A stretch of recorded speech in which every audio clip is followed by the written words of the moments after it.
China merupakan rakan perdagangan global Malaysia yang terbesar dengan jumlah perdagangan pada 2023 bernilai 450.84 bilion ringgit. Seiring dengan manfaat besar yang diterima Malaysia, Perdana Menteri Datuk Seri Anwar Ibrahim sekali lagi melakukan lawatan kerja ke China dalam usaha mengukuhkan hubungan Kuala Lumpur-Beijing. Bagaimana lawatan kali ketiga ini dimanfaatkan di sebalik ketegangan di Laut Cina Selatan? Untuk laporan lawatan Perdana Menteri ke China, Hasimi Muhammad ada laporannya.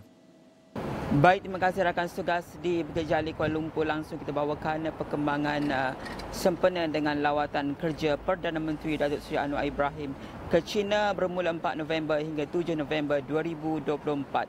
Shanghai merupakan antara hub ekonomi terbesar di dunia dengan keluaran ekonomi di bandaraya ini merekodkan lebih $662 bilion Amerika pada 2023. Dan untuk tahun ini Shanghai akan menyaksikan penganjuran Expo Import Antarabangsa China CIIE ke-7 yang akan membuka tirai pada 5 November hingga 10 November ini. Sudah tentu selain kita melihat kepada tumpuan tersebut, untuk hari ini delegasi media Malaysia akan beri tumpuan kepada ketibaan Perdana Menteri Datuk Seri Anwar Ibrahim dan juga delegasi Malaysia yang mana Perdana Menteri dijadualkan tiba sekitar jam 10 malam ini. Yang akan turut mengiringi Perdana Menteri adalah Menteri Luar Datuk Seri Muhammad Hassan, Menteri Pelaburan, Perdagangan dan Industri Tengku Datuk Seri Zafrul Abdul Aziz serta Menteri Sumber Manusia Steven Sim.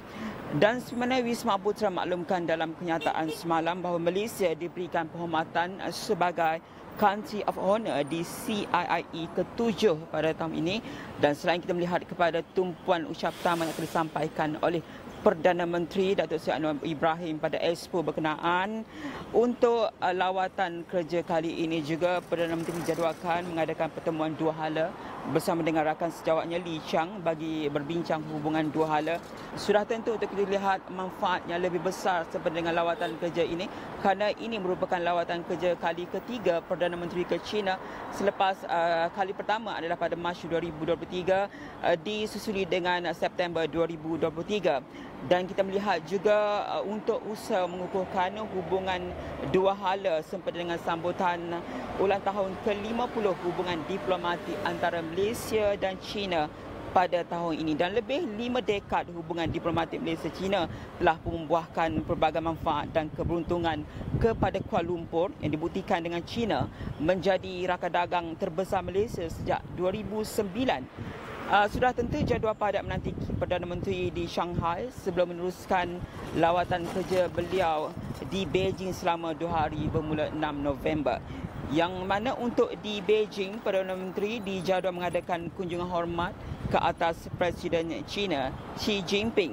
Sebenarnya saya maklumkan di awal tadi, tumpuan juga kita akan melihat kepada penganjuran Expo Import Antarabangsa China ke-7 itu. Sudah tentu untuk melihat pada pelibatan syarikat-syarikat Malaysia dalam Expo ini, yang mana Expo ini akan membuka peluang kepada syarikat dari Malaysia dan juga negara-negara yang akan menyertai Expo berkenaan, khususnya untuk memperkenalkan produk-produk baru. Kerana rakan tugas kita juga, editor kanan Nazri Kahar dan juru kamera Riza Rahim akan mengikuti rapat Expo berkenaan. Dan kita melihat lebih 400 produk teknologi dan perkhidmatan baru dijangka dipamerkan dalam Expo berkenaan, dan lebih 150 negara, wilayah dan organisasi antarabangsa akan mengambil bahagian dengan ruang pameran melebihi 420,000 meter persegi.